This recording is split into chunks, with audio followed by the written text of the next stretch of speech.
하나님의 말씀 사사기 9장 7절에서 21절 말씀입니다. 사람들이 요담에게 그 일을 알림해 요담이 그리심산 꼭대기로 가서 서서 그의 목소리를 높여 그들에게 외쳐 이르되 세겜 사람들아 내 말을 들으라. 그리하여야 하나님이 너희의 말을 들으시리라. 하루는 나무들이 나가서 기름을 부어 자신들 위에 왕으로 삼으려 하여 감람나무에게 이르되 너는 우리 위에 왕이 되라 하매 감람나무가 그들에게 이르되 내게 있는 나의 기름은 하나님과 사람을 영화롭게 하나니 내가 어찌 그것을 버리고 가서 나무들 위에 우쭐대리요 한지야. 나무들이 또 무화과 나무에게 이르되 너는 와서 우리 위에 왕이 되라 하매 무화과 나무가 그들에게 이르되 나의 단 것과 나의 아름다운 열매를 내가 어찌 버리고 가서 나무들 위에 우쭐대리요 한지라. 나무들이 또 포도나무에게 이르되 너는 와서 우리 위에 왕이 되라 하매 포도나무가 그들에게 이르되 하나님과 사람을 기쁘게 하는 내 포도주를 내가 어찌 버리고 가서 나무들 위에 우쭐대리요 한지라. 이에 모든 나무가 가시나무에게 이르되 너는 와서 우리 위에 왕이 되라 하매 가시나무가 나무들에게 이르되 만일 너희가 참으로 내게 기름을 부어 너희 위에 왕으로 삼겠거든 와서 내 그늘에 피하라. 그리하지 아니하면 불이 가시나무에서 나와서 레바논의 백향목을 사를 것이니라 하였느니라. 이제 너희가 아비멜렉을 세워 왕으로 삼았으니 너희가 행한 것이 과연 진실하고 의로우냐? 이것이 여룻바알과 그의 집을 선대함이냐? 이것이 그의 손이 행한 대로 그에게 보답함이냐? 우리 아버지가 전에 죽음을 무릅쓰고 너희를 위하여 싸워 미디안의 손에서 너희를 건져내었거늘 너희가 오늘 일어나 우리 아버지의 집을 쳐서 그의 아들 70명을 한 바위 위에서 죽이고 그의 여종의 아들 아비멜렉이 너희 형제가 된다고 그를 세워 세겜 사람들 위에 왕으로 삼았도다. 만일 너희가 오늘 여룻바알과 그의 집을 대접한 것이 진실하고 의로운 일이면 너희가 아비멜렉으로 말미암아 기뻐할 것이요 아비멜렉도 너희로 말미암아 기뻐하려니와 그렇지 아니하면 아비멜렉에게서 불이 나와서 세겜 사람들과 말로의 집을 사를 것이요 세겜 사람들과 밀로의 집에서도 불이 나와 아비멜렉을 사를 것이니라 하고 요담이 그의 형제 아비멜렉 앞에서 도망하여 피해서 부엘로 가서 거기에 거주하니라. 아멘. 이 기드원의 서자 아비멜렉은 자기 형제인 기드원의 이제 그 아들 70명을 죽이고 스스로 왕이 되었습니다. 그 가운데 이 기드원의 막내 아들이었던 요담만이 겨우 목숨을 건지게 되었었죠. 요담은 오늘 그림신산 꼭대기에 올라가서 한 비유를 들어서 아비멜렉과 그를 동조한 세겜 사람들을 갖다가 지적하고 있습니다. 마치 하나님의 말씀에 대언하는 것처럼 그들의 악행을 지적하고 있죠. 요담이 말하는 이 장소인 그림신산은 원래 여호수아 때 이스라엘 백성들이 이제 올라가서 축복을 선언했던 그런 산이었죠. 그런데 그런 축복의 산에서 오늘 요담은 오히려 저주를 선언하고 있죠. 당시 악에 눈 감고 그러니까 불의에 동조하는 이 부패한 시대를 향한 하나님의 어떤 경고의 메시지를 전달해주고 있는 그런 느낌을 주고 있습니다. 요담이 이제 한 비유를 이야기합니다. 한 나무들이 자신들 위해 한 나무를 이제 왕으로 세우려고 하죠. 이에 먼저 감람나무에게 가서 이 왕이 되어달라고 요청을 합니다. 그런데 감람나무가 그 제안을 거절을 합니다. 다음으로는 무화과 나무에게도 가지만 똑같이 거절을 하죠. 다음으로 그리고 이제 포도나무에게도 가지만은 포도나무 역시 거절을 합니다. 여기서 나오고 있는 이 비유에서 나오고 있는 감람나무 그러니까 올리브나무, 무화과나무, 포도나무는 모두 다 이스라엘 백성들에게 있어서 아주 유용한 그런 나무들입니다. 이 기름과 이 단 열매와 포도주, 이스라엘의 삶에 있어서 아주 필수적인 그런 것들이었죠. 그렇게 이 나무들은 충분히 왕이 될 수 있는 자격이 있었다라는 것이죠. 그런데 모두 다 하나같이 그 요구를 또한 거절하고 있다라는 것이죠. 자, 그렇다면 이 나무들이 이 왕이 되어달라는 그런 요청을 거절하는 이유는 무엇입니까? 이 9절, 11절, 13절을 보시면 나무들이 공통적으로 하는 말들이 있죠. 하나님과 사람들을 기쁘게 하고 영화롭게 하는 이 자신의 열매를 갖다가 내가 버리고 가서 나무들 위에 이 왕으로 군림해서 어떻게 우쭐 되겠느냐라고 말을 하죠. 그러니까 이 나무들은 모두 다 자기 역할을 갖다가 자기가 맡은 역할을 소중하게 여기고 있고 또한 그것을 자족하고 있는 것이죠. 그러면서 이 자신들의 자리와 본분을 갖다가 버리고 다른 나무들 위에 올라서서 우쭐댈 수는 없다고 하면서 이 왕의 자리를 거절했던 것입니다.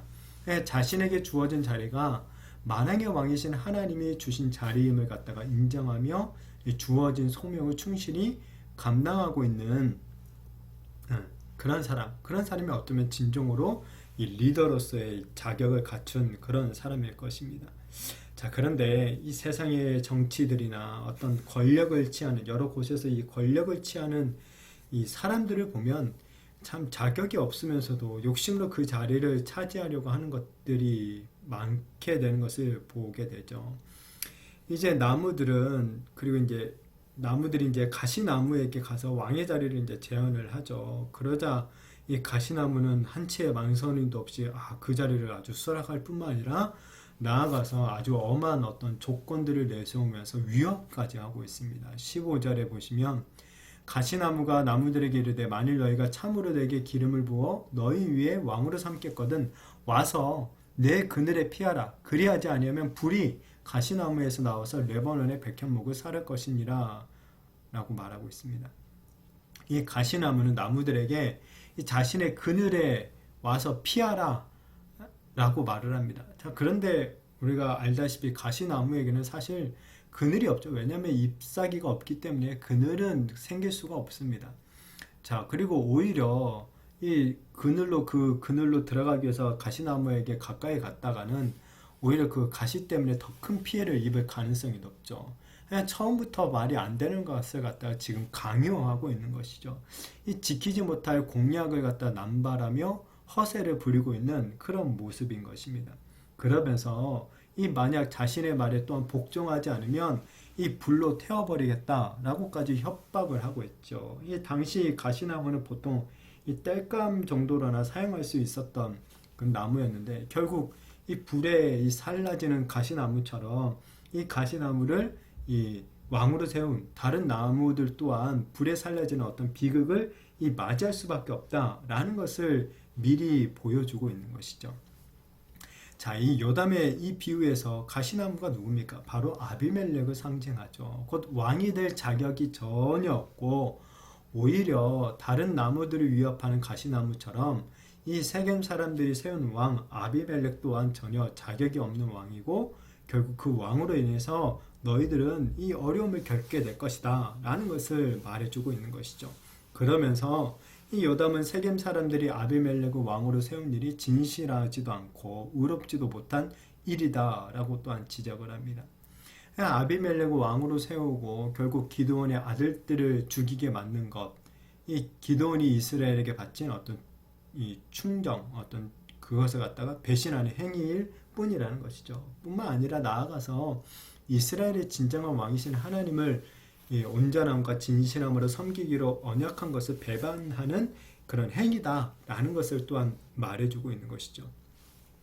이런 배반의 행위는 결코 서로에게 기쁨을 줄 수 있는 것이 아니라 결국 또 서로를 향해서 또 다른 배반을 하게 될 것이고 결국 같이 망하게 될 것이다 라는 것을 예언을 하고 요담은 아비멜렉을 피해서 부엘로 도망을 가버립니다. 자, 오늘 비유에서 이 왕이 될 만한 자격을 갖춘 나무들은 왕의 자리를 제안했을 때 오히려 이 자신의 자리를 버리고 우쭐댈 자리에 앉는 것을 거부했다라는 것을 보게 됩니다. 우리도 뭐 무조건 그런 자리를 다 거부할 필요는 없겠지만 먼저 우리 자신을 한번 돌아볼 필요가 있겠죠. 그리고 혹시 그런 자리들이 제안이 들어왔을 때 정말 우리 자신들 우리가 면밀하게 우리가 먼저 우리 자신을 살펴봐야 되겠죠. 그리고 이제 혹시 그런 높은 자리에 올라간다 하더라도 절대 우쭐거려서는 안 된다라는 것입니다. 우리는 항상 나보다 더 높으신 바로 만왕의 왕이신 하나님이 우리 위에 모든 것을 감찰하고 계심을 기억하고 이 겸손한 자세로 자신에게 주어진 자리에서 맡겨진 사명을 이 기쁨으로 잘 감당해야 되는 것이죠. 원하기는 이렇게 주어진 자리에 대해서 현재 나에게 주어진 이 자리에 대해서 먼저 자족하고 또 그 자리에서 하나님과 사람을 이 기쁘게 하는 그런 우리가 되어지기를 축복합니다. 자, 또한 이 바라기는 요즘 한국 사회가 내년 대선을 앞두고 참 시끄러운 가운데 있는데, 정말 내년 이 대선을 앞두고 그 자리에 합당한 자가 이 선출되기를 위해서도 우리가 기도를 했으면 좋겠습니다. 이 가시나무와 같은 자가 이 정말 그 자리에 올라가게 되면 결국 모든 피해는 누가 입게 되는 것인가? 바로 국민인 우리들이 입게 되어 있는 것이죠. 우리가 이런 사실을 역사를 통해 이미 잘 경험하지 않았습니까? 그렇기에 우리는 그들의 어떤 말과 어떤 이 여론들에 현혹될 것이 아니라 정말 그동안 그 사람이 살아온 이 삶의 발자취와 또한 그가 맺은 이 삶의 열매들을 보고 잘 판단을 해야 되겠죠. 그리고 이제 높은 자리에 오른다고 해서 우쭐대지 않고 자신에게 주어진 그 소명과 본분에 다하는 그런 사람이 선출될 수 있도록 우리가 또한 지혜롭고 의로운 판단을 잘 내려야 될 것입니다. 또한 하나님의 은혜를 간구하면서 하나님께서 이 땅을 불쌍히 여겨주시고 정말 좋은 지도자가 선출될 수 있는 그런 은혜를 달라고 우리가 또한 간구하며 우리가 나아가야 될 것입니다.